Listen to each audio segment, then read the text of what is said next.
Hello, everybody. How's everybody doing today? I know you're not answering, but you can answer in the YouTube chat. We are live right now here on YouTube. Right now, the time is 6 p.m. We started about an hour later than we wanted to. We needed an HDMI capture card so I could stream the news to this TV. So these guys ran over there and got that. So sorry for the delay, but we are here. And we got a lot of news to discuss. A lot of things been happening this week. But yeah, for those who are new to the podcast, this is a weekly podcast where we go over all the news from this past week in makers, robotics, games, arcade, esports, and of course, surrogate news at SurrogateTV. This one is our fourth podcast that we've been doing. So, as always, you can give us your comments and help us improve this podcast. Audio, video, content. We can take all the feedback. Don't be too harsh. Alexi might not like it. Anyways, without further ado, let's move on to the news. This is the Ninja Robot Podcast.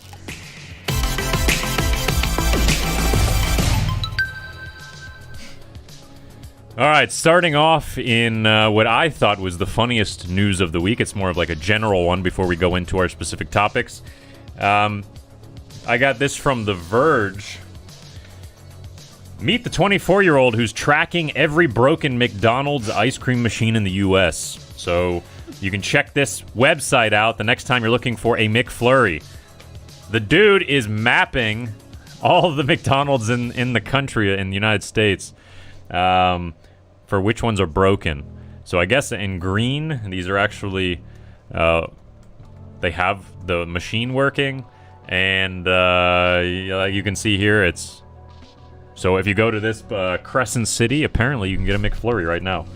The 24-year-old software engineer launched McBroken, a website that aims to end such incidents once and for all. The site displays a map of every McDonald's location in the U.S. by a bunch of dots. And it's gotten a lot of traffic. It attempts to add information every 30 minutes, and you can also update and send information forward, and it will update the site, and everybody will know.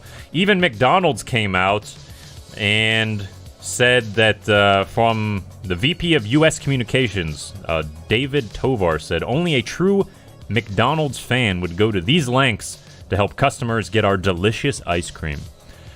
So far, no pushback from McDonald's on this app or this website, but I guess it's because most of the dots are green. If it was all red, I think McDonald's would maybe have a problem with this.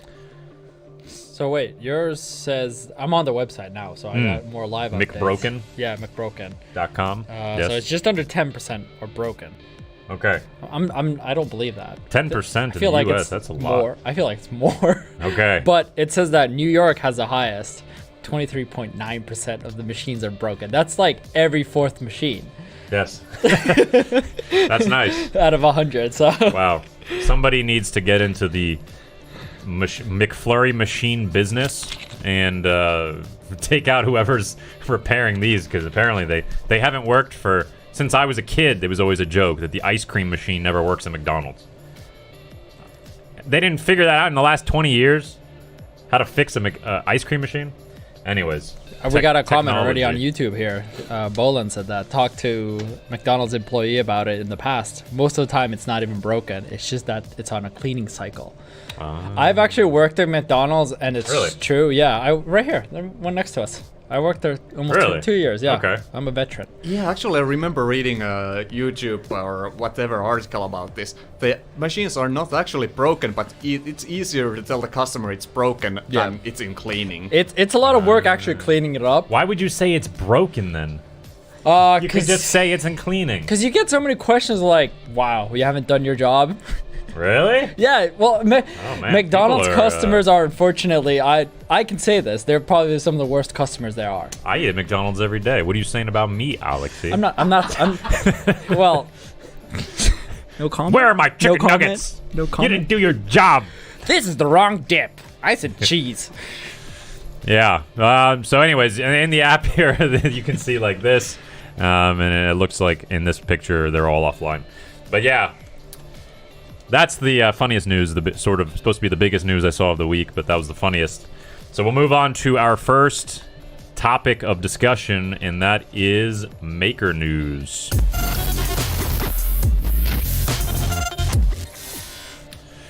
All right, I got some suggestions of this, and it is blowing up all over YouTube. The Hacksmith has created a... We've just made the world's first. The world's first, I think you might have even heard the audio there. The world's first lightsaber that's actually shooting out plasma. It's like a plasma torch on the end of a lightsaber handle.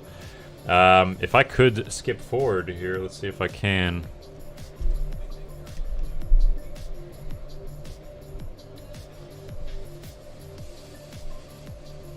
So if you're listening, there's a whole YouTube video, the Hacksmith on YouTube, and you can see his whole process of how he built it. It's using propane, I believe, and yeah, it's actually shooting out plasma. Wait, can you hurt people with that? Of course, you can hurt people. Okay. Yeah, I mean, there's like plasma torches exist. I've used them for cutting metal. They put it into a little focused sort of beam. And it's like a lightsaber. And you have to actually carry the gas tank on you if you're going to go around like a Jedi on the streets. Boba Fett. But yeah, it actually looks like a real lightsaber. Mordecai in the chat in our Discord community was suggesting, trying to make a petition that I would bring this up on the next podcast. But yeah, this is blowing up all over YouTube. If you haven't seen it yet already, The Hacksmith on YouTube. And Mordecai said in the chat that in their latest video, they cut through a safe. Ah, yes, I saw that. That was on today release. Yeah, So they're go cutting check that through. You can cut through stuff. I mean, a plasma torch will cut through stuff, and it's just a less powerful plasma torch. Anyways, that is interesting maker news. Their next maker of the week, I found this guy Paul McCabe. I'm not sure how to say the name. McDonald's. McCabe. Ah, true. You work there, so you know how to pronounce these Irish names. All right, so I got this on Hackaday. Trick or Treat Cannon will give them candy shell shock. One of the favorite things about Halloween is the sheer number of hacks that come out of it each year. This year, hacking almost a requirement to keep things physically distanced, but that doesn't mean we can't have fun.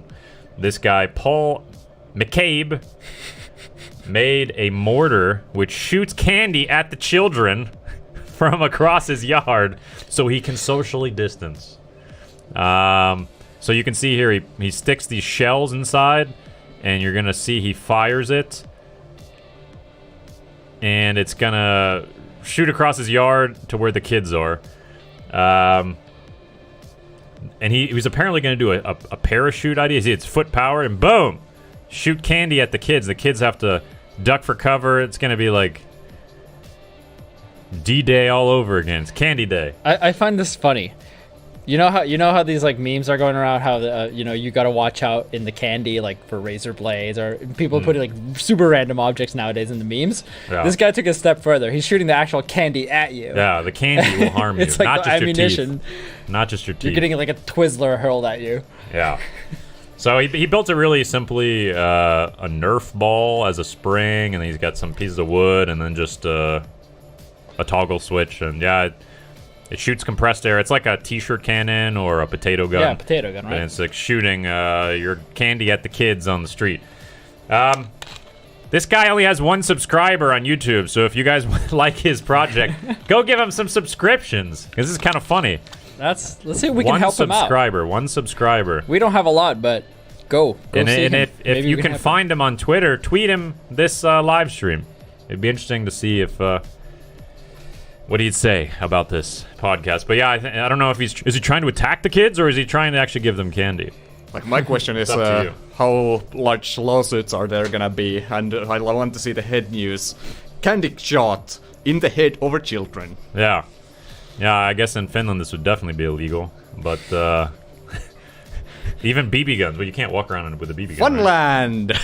Yeah. But anyways. Well, I mean, technically you can't. You just can't. Can't get caught. Yeah. All right. So then we'll move on to our next topic of the news this week, and that is robotics news.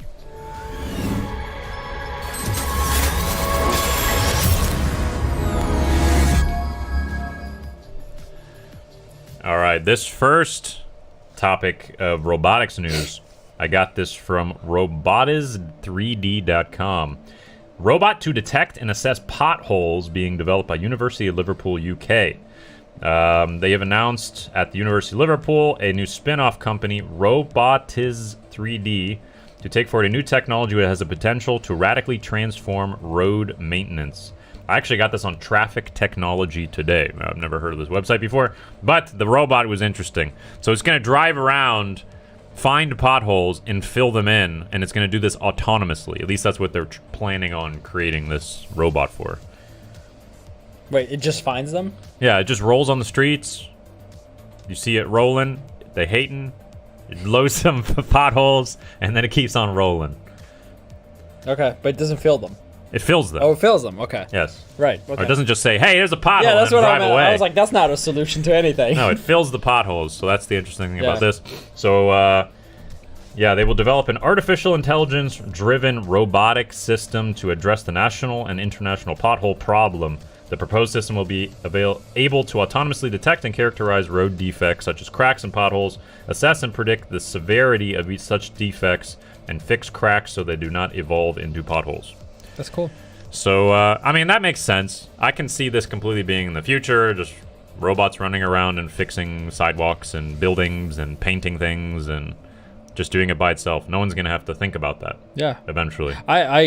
That reminds me, because like I saw some like short documentary on maybe by Vice or whatever it was. Mm-hmm. There was like the community itself, the people who live in the community, they started filling up potholes because it took so long. I've seen that. For the government to, was like Oakland or something.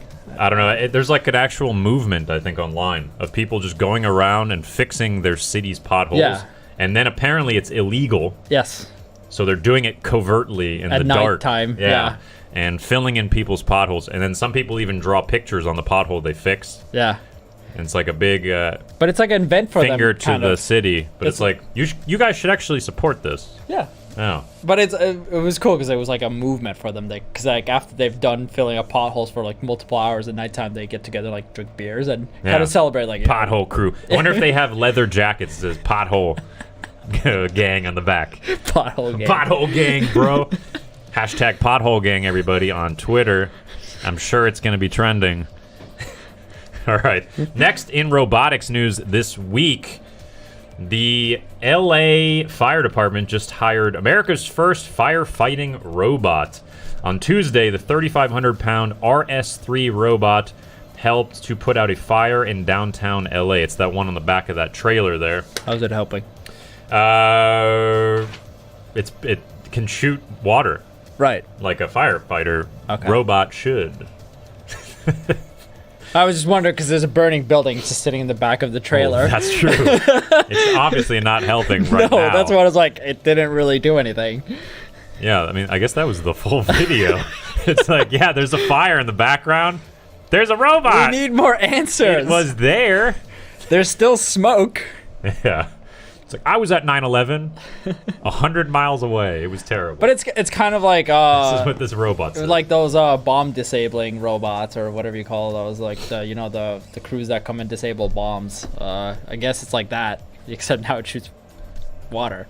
Yeah, it's like, let me go. Wait, let's go back here. It's kind of like a bulldozer thing on the front, so I think it can push debris out of the way. If it needs to. It looks like a snowplow in the front. Yeah. And then, yeah, big hose sticking out the front of it. But yeah, it's a pretty big tank, but it's funny. It pans up and it's like, yeah, it's not actually helping. Yeah. You can see the water shooting out on the left side there from the actual firefighters. But the robot was there. Yeah, it can discharge 2,500 gallons of water. They just realized, like, oh, this isn't a good spot for it. Can't shoot that far. Yeah, I mean, interesting. Yeah, they're like, well, but it's a good photo op. We're just gonna trailer it out of here afterwards. We did advertise We forgot it on, the remote controller. We did advertise it on Facebook already, so we do have to take it there now. It's probably just like us on Robot Explorer days. Ah, forgot that thing. Well, let's make the video anyway. We don't have zip ties, but we don't need a camera. It's okay. Can we push it into the fire and see if it sends some water? Apparently, this thing is worth $272,000. I think we got to get into the business of making some firefighting robots, because we can make that. We just hook a hose up to the tracks. A tenth of that price. We can get you that exact same tank. I swear to you. And it's gonna actually be at the fire. And there's actually the fire station right across the. Right over there. Yeah, right next to us. Yeah. We can go pitch it over there. We can go pitch it. Let's see what they say. Anyways, let's go on to the next topic of news this week, and that is game news.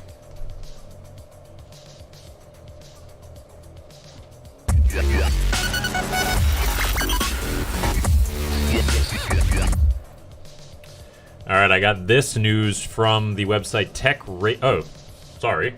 This one first. I got this from everywhere. This game is blowing up. This is Mario Kart Live home circuit game, where you can control from your Nintendo Switch a real Mario Kart, and you can set up these checkpoints around your house, and you can drive it around and see from the camera on the RC Mario Kart car, like as you see right here in the video. So this came out on Friday, and it was really big news. It's going everywhere. And actually what we did at Surrogate is we hooked this thing up to the internet. So right now we have 4 of these running on our racetrack, and you can drive these over the internet. So if you didn't buy one yet, or if you're waiting on yours to get shipped, head on over to SurrogateTV, and you can drive ours. It's been doing quite well every single night. And it's going to run today for another 6 hours at least? Yeah, 7? 6 hours. But it's a great game, super fun. Nintendo did an amazing job on this game. You just need a Nintendo Switch. You buy one of these carts. The carts are like 120 euro, $120, something like that. But yeah, try it on Surrogate TV. Next in gaming news this week, Garmin releases a smartwatch specifically for gamers. Live biometrics you can stream to your audience. They're best known for running watches and satellite navigation, but now it's branching out into gaming with a new fitness tracker designed specifically with esports in mind. The Garmin Instinct Esports Edition is intended to help you optimize your habits for better performance and give your audience an insight into your biometrics when you're streaming. I'm sorry, what? Yeah. So what? I was waiting for someone else to say it. You get your heart rate? And you can send it to people and you'd be like, dude, that was an intense match. I get it though, because like... That match was intense. Did you see my biometrics on that? Did you see like it spiked to 130? Did you see my bladder? It was full. Do we have the metrics on that? I mean, It's can you got a imagine I bladder played indicator. 2 full games with a full bladder? Yeah. Like, I could understand that watch. Like, I've been having hard time finding a system where I could get my heart rate to my live stream. If that watch would be able to do that, then I would understand that, but... It's heart rate. Apparently you can do all this. Get it to the live stream, I want it in the OBS. Thank you. I mean, it's apparently so you can show it to your audience. So it does hook up to Really? it. So Yeah. so it's That's the supposed whole to- point. Yeah, it's intended to help you optimize your habits for better performance and give your audience an insight into the biometrics when you're streaming. Yeah. So there's Thank you, Garmin! some sort of... Yeah, okay, there's some more here. They developed a new tool, StreamUp, which streams data from your watch to your audience so you play, including your heart rate and stress level. There's also sleep tracking, if you fall asleep on the stream, I guess. And you can check if you're having enough rest, plus a dedicated game timer so you can keep an eye on how long you've been playing and plan your breaks. Come on, no hardcore guy is planning his breaks. Yeah, I was thinking, like, do you actually plan, like, okay, I'm going to play exactly 7 hours, not a minute less, not a minute more, and, Yeah. I gotta get my heart rate down. and like, who wants to show that, like, yeah, I'm a horrible sleeper. I gamed 18 hours yesterday, and I slept 3 hours, and back here. It's that next level gaming cred. Who's That's got the lowest level on their pretty much, sleep yeah. and actually did good. Exactly. But yeah, so there's Also 30 dedicated sports modes, activity tracking, blah, blah, blah. Anyways, this Instinct Esports Edition is available to buy right now from Garmin for $350 US. Do with that as you will, but... Exactly, we need the soundboard for that. Alright, so we're going to move on to the next topic of discussion for this week's news, and that is arcade news.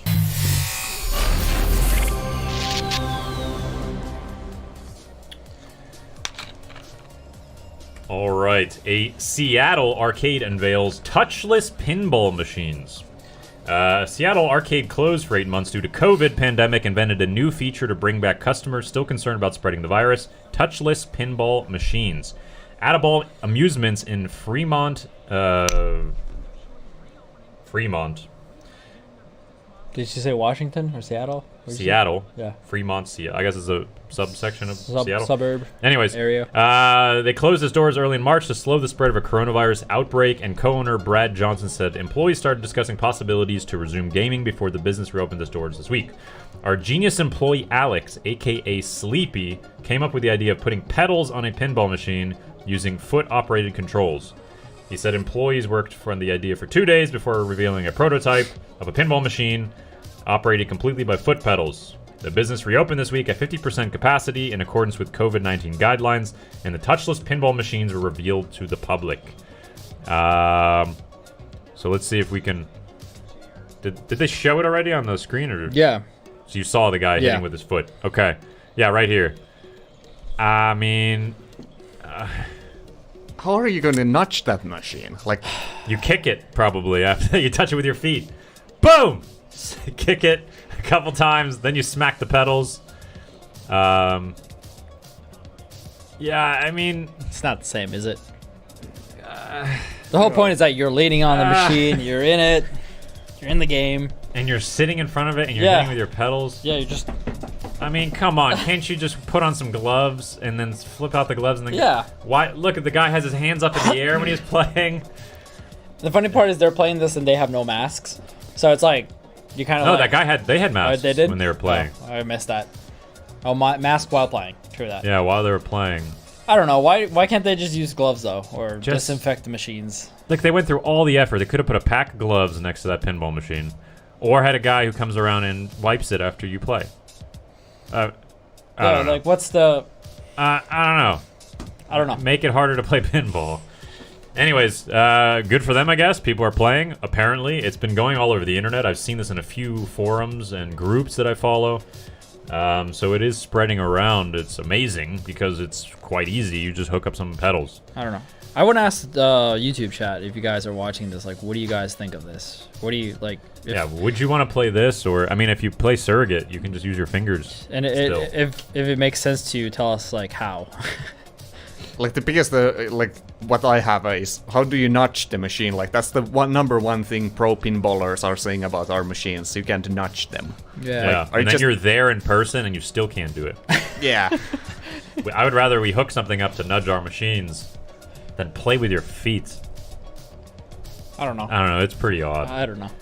We've been playing pinball for some years now, and I'm not going to play this with my feet. So anybody who's legit, I think they're just going to wait. If they even took the buttons off on that video. Yeah. The buttons weren't even on this... okay, anyways. I don't understand it. Why would you modify it that way? Like, why can't you just put on gloves? Seriously, why put can't on some gloves. Yeah, if you're not trying to touch the machine. Yeah. Anyways, let's move on. So the next part of news in this week's arcade, Atari, a mini Pong arcade machine is on the way. The Mini Pong Junior has dual dial controls, so you can play with a friend. Atari and UNIS have teamed up for another Pong arcade machine you can play at home, albeit one that's much smaller than the UNIS coffee table. I've seen the coffee table in person.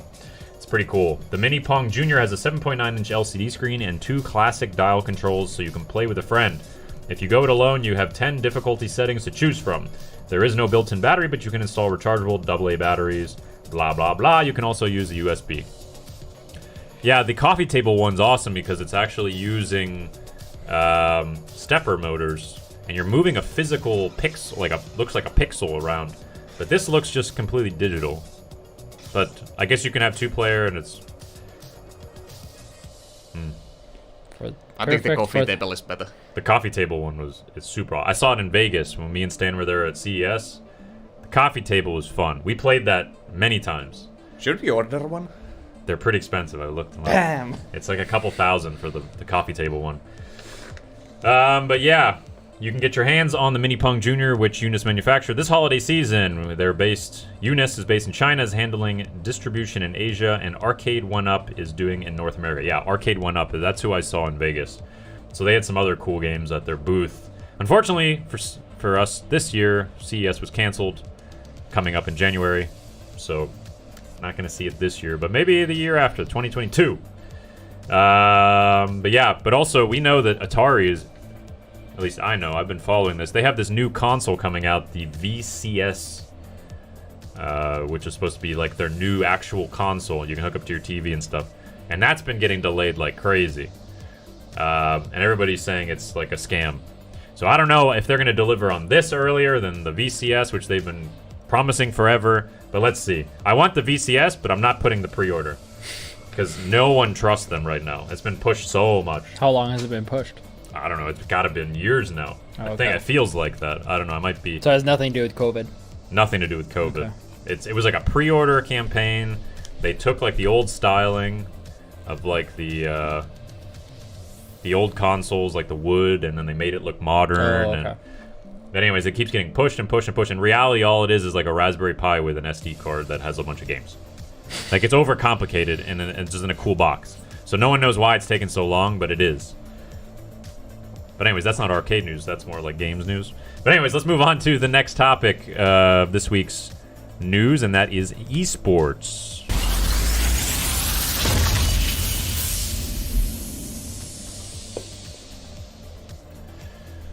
All right, this week, Team Singularity terminated Dash Threads partnership. Team Singularity, the esports team, has announced the cancellation of its partnership with apparel company Dash Threads, according to a statement issued by the Danish organization. They named Dash Threads as their official merchandise supplier at the beginning of 2020. However, this agreement between two entities has now concluded due to the alleged unprofessionalism, lies, and mistreatment of the partnership. And founder and CEO of Team Singularity wrote, "I don't even know where to start in regards to describing the feelings of disappointment I have in the past 3 months. Have caused so many frustrations and negative vibes that have resonated internally that we have simply had to cut off the source of these frustrations by parting ways with Dash Threads." They claim that Team Singularity has experienced missing products and failed to execute marketing plans over the past 3 to 4 months due to Dash Threads' inability to fulfill its obligations. And yeah, they seem all pretty sad about it. But anyways, I think it's the clothing provider. I mean, how can you screw that up? Just give them the clothes. And do your ads that you said you're going to do. And then you're not going to get on the news like this. So it's... You should write to them. Yeah.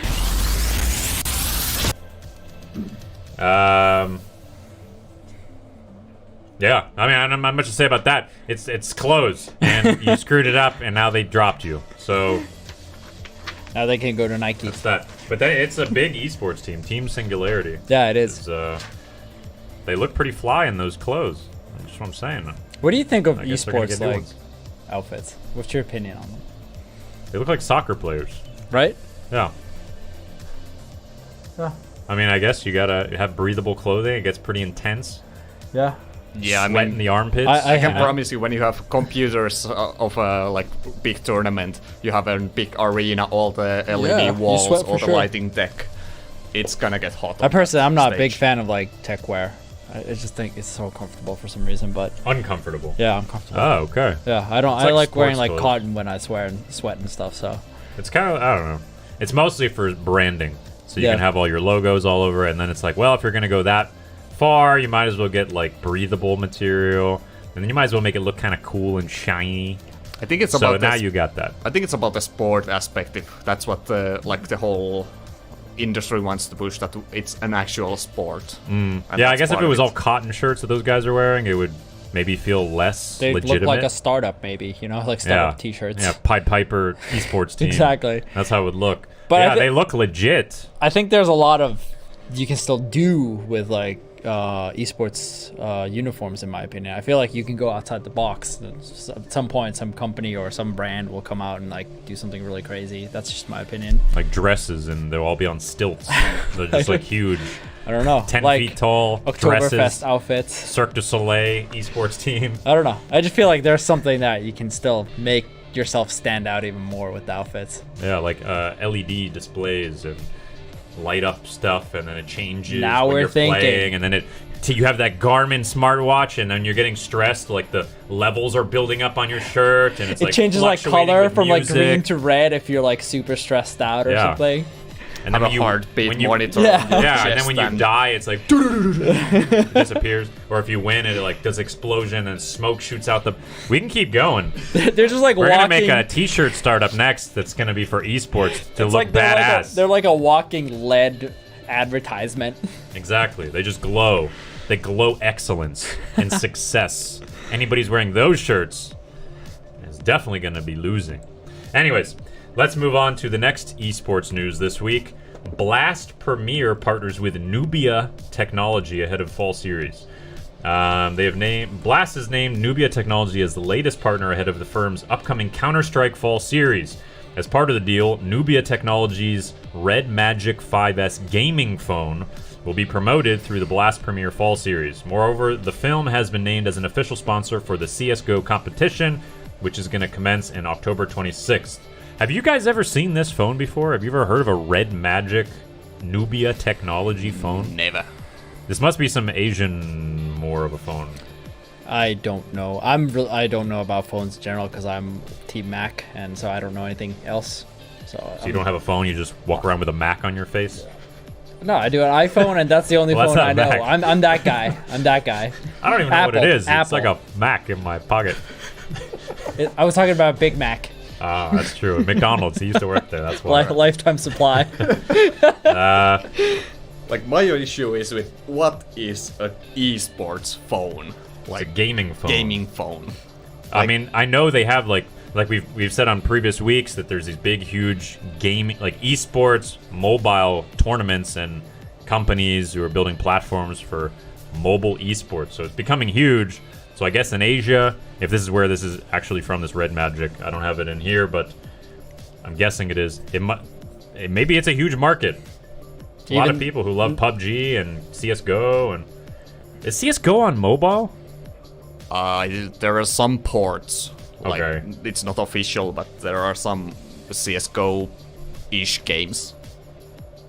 Yeah, actually doesn't make sense to me now if it's... Because this whole article talks about it being for the CSGO series that's coming up, and they're going to have these Red Magic phones. Even the You play chat that on doesn't PC. know it, so So, anyways, from the picture, half of that phone that I can see looks kind of cool, I guess. it took a while for me to realize this was a phone On the side there. advertisement, Yeah.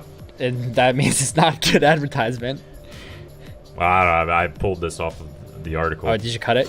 No, this is how it came. So it's not. I Good, didn't cut it. in my opinion. This is like the partnership between Red Magic and Blast. Okay. Yeah, okay, let's move on to the next after that. Let's go on to Surrogate News. Put your face.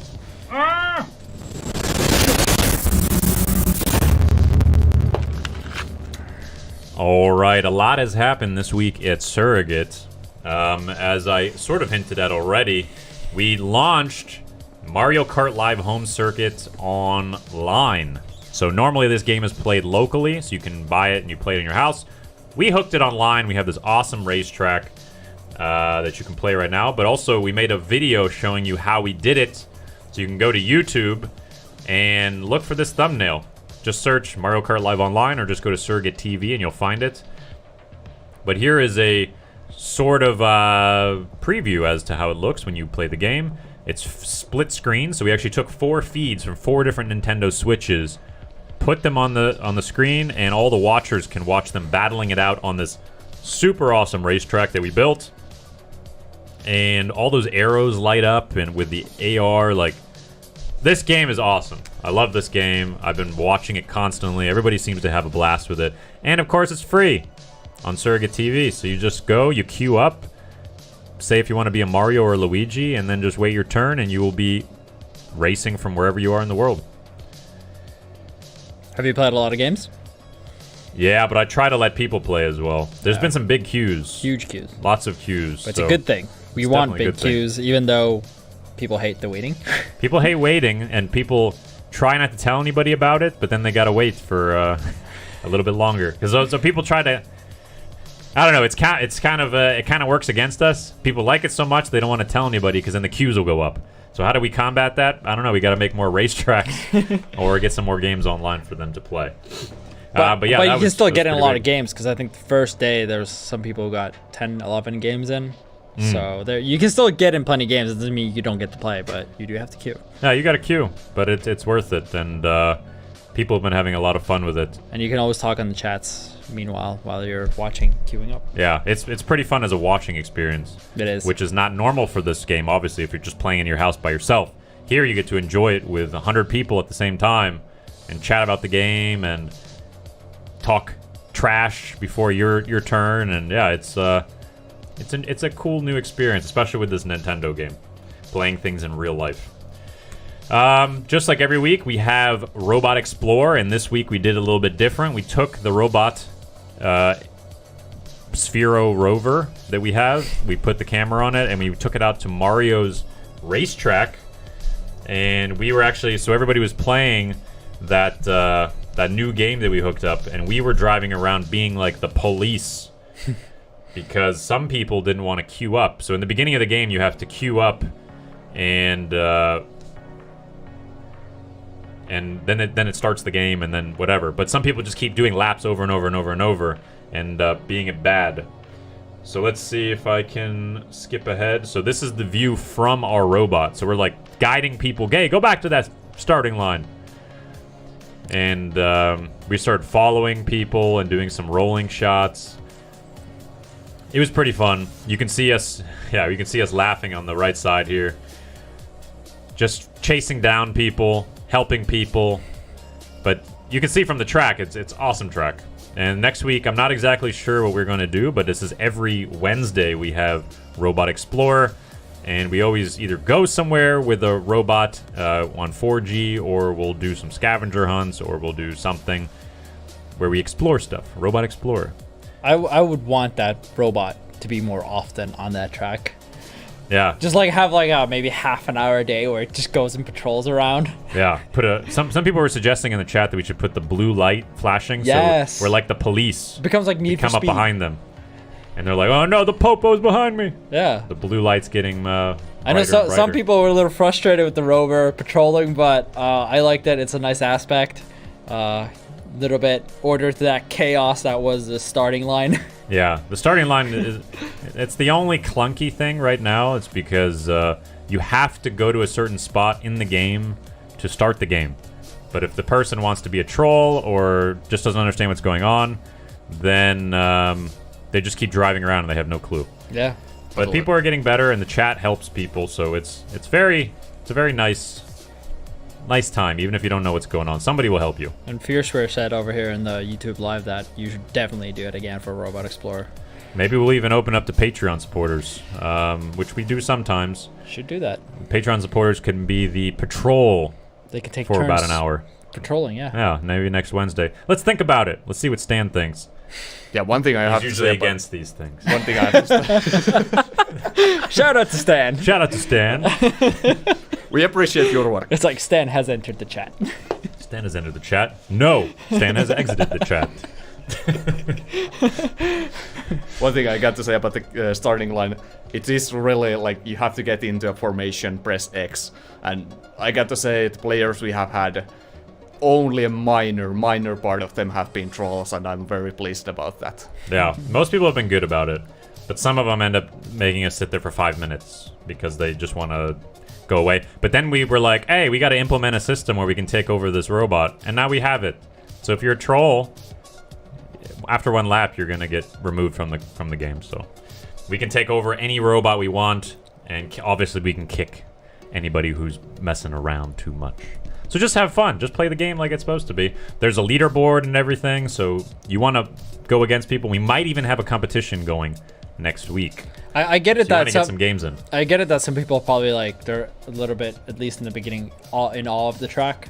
That's maybe something, at least when I tried it out, that it does look really cool. So you want to look around. Yeah, there's like the consoles and figures around the track, so you kind of stop to look at them, which is fine. But, you know, try to keep it moving as well. True. And then queue up again, if you can, and then keep exploring that way. Yeah. But anyways, it's a fun game. It's going on right now, so if you're listening to this live, you can go over to SurrogateTV, and then it's right on the homepage. Mario Kart Live Home Circuit. It's a big Mario theme here this week, for sure. And it's going all the way till midnight finish time. So it's past midnight. Past midnight. Yeah, Maybe a Greenberg- bit longer. Maybe He a said bit maybe longer. 3 a.m., so that's, what, another Ooh. 7 hours, 8 hours? A long time. Yeah. Also, every week we have on Fridays Sumobots Battle Royale. We actually have it right after this podcast. In 15 minutes. In 15 minutes. So let's wrap this up. I'm not stressing. Last week, who's hosting? Me. Okay, Alex is hosting, so you're going to see him again. There's in no one 15 else minutes. here to host. Oh, yeah. Everybody left today already because we did this a little bit later than usual. So last week, these are the winners, Sutsaka, Osidi, and Pruned, and they won Poop plushies. So we give prizes every single Friday. No different this week. What are the prizes we're going to be offering this week? So we're going to keep going. They don't want us to know. Poop was too powerful. 90-minute showed the max poop. length for stream. No, shouldn't be. Are we back? Yes, We're we are back. back. Okay, sorry about that. We had a slight technical issue. We were just talking about the poop The poop. as the prize from last week. And this week, we have Mario-themed prizes for Sumobots. So Alexi can show you. This is Right one here. of the prizes. Who's going to get this? First place? Top 3. They all Top get. 3 all get this. Yeah, I'll get this. If you guys saw this on our social media, Shane was wearing one of these. Yeah. You look super cool when you wear this. It doesn't look like this is some weird organ on your body. Hey now. I swear it doesn't. I wasn't even thinking anything like that. Right. It's a little creepy, but it's funny, and it's Mario themed. Yeah, So top it's funny. 3 in Sumobots will be getting these, and we are Yeah, if starting. you want good looks on the streets, wear this thing out. Guaranteed. Guaranteed looks. So you want to win that today in Sumobots, which is going to be starting in about 15 minutes. And see how cool he looks? Look at those eyes. They just stare into your soul. Yeah. So this is the current leaderboard. As you can see on the left is last week's. So it was Wilburst, Jeffman, and Kochipos was in top 3. But this week, the Season 2 leaderboard has changed. Sutsaka came from 5th place, came up to 1st. Wilburst dropped to 2nd. And Jeffman dropped from 2nd to 3rd. And Garfy from 6th to 4th. So these are kind of switching around a lot. But it's pretty close. And no worries if you haven't played the game before. We're using an LO system, so you can jump up in the scoreboard at any time. If you just beat a couple of these top players, you'll shoot up to the scoreboard, and then at the end of the season, you're going to get some cool prizes. And actually, I think you even win a robot, if I remember correctly. I think top player actually wins a Sumobot. Yeah. Yep. So that's something to stick around for, but if you haven't played yet, go there, get some games in, get your scores up, and maybe you'll be top 3 at the end of the season, which I believe is next month. I gotta say, nice update on the updating leaderboard week to week. Yeah, I did it last week too. That's good. Yeah. Yeah. So we can see who's moving up. Yeah. Then we got some top clips of the week. I actually got 2 this week. One of them here was from Jabroisi55, and so these are everybody's queuing up in the beginning, so this is what we were talking about. You have to get into these certain spots, and then this cloud dude comes down in 3, 2, 1, go. And then they all get to this first corner, and you'll see what happens. Boom! Drive on top of the Luigi on the top right there. Mario's on top of Luigi. Luigi's are bashing into each other. They didn't like them. But yeah, it was a funny clip. You don't see wheelies too often in this game, and it's been played many, many hours now. So it's funny when you see the wheelies. I even got a clip myself on the wheelie, which looks cool. The Robo Explorer also clip that I posted Wednesday. It was a wheelie right from the start. Robot Explorer. Yeah. Yeah, but I mean in Mario Kart you don't see Yeah, no, wheelies. but it was in Mario Kart when the Robo Explorer was on track. I went to film it, and I didn't even realize after I went to edit it that they had wheeling on top of each other. Yeah, this game is super fun. All kinds of crazy stuff happening. You want to check that out. And then top clip of the week, I got this from Mordecai on Sumobots. And you can see that white bot in the middle there. Its now wheel is out of the edge, and it's trying to inch its way in. Usually that's a death sentence. Boom, gets in, and then pushes out the person in the middle. That white bot is pushing that pink bot. Who are those? Do you know? I have the names on the left side, but I gotta move it. That was nice. I've never seen that. And then the white bot won. So that was an interesting... Usually if you get any wheels out on the side of the Sumobot arena, you're dead. Yeah. And they managed to just ride it. Ride it right to the middle, and then fought against that pink bot and took the win. And I would like to note that white bot had only 3 wheels. Really? Still, yes. Oh wow. Oh yeah, the back right wheel was missing too. So even less traction. Clutch. That was pretty pimp. All right, and that's a good way to get to the end of our podcast. Let's if you do want to submit a clip, or if you do want these clips to be featured here on the podcast, so down below, as you can see on Discord, or you could see, is on Discord, our Discord, the Surrogate Specific Media channel. Is that it? Hashtag Surrogate Specific Media in our Discord. So discord.gg/SurrogateTV. Take some clips of the game. You can do it on a screenshot or through Twitch, because we stream to Twitch on all of the games. Yep. And then maybe you'll be featured on the podcast next week. Yep. Or even social media. Or on social media. Facebook, Twitter, Instagram. We are across everything. Even TikTok. Or even on TikTok. You haven't seen it yet? Alexi does breakdancing on there. It's pretty pimp. Head spins. Robot dances. Gainers. Gainers. All right. So yeah, that wraps up our Ninja Robot podcast. If you are not already following us, you can go to @SurrogateTV on everything, social media. And we are live again next Friday to give you the latest news in games, robots, esports, arcade, maker, and of course, Surrogate TV news. I am Shane Allen. This is Alexi Leskinen. And we will see you. I will see you. He will see you in 12 minutes when Sumobots Friday tournament goes live. So until then, I will see you all next week. Have a good weekend. Stay Ninja Robot. I don't know how do you say it. We're going to work on that. We got to work on that ending.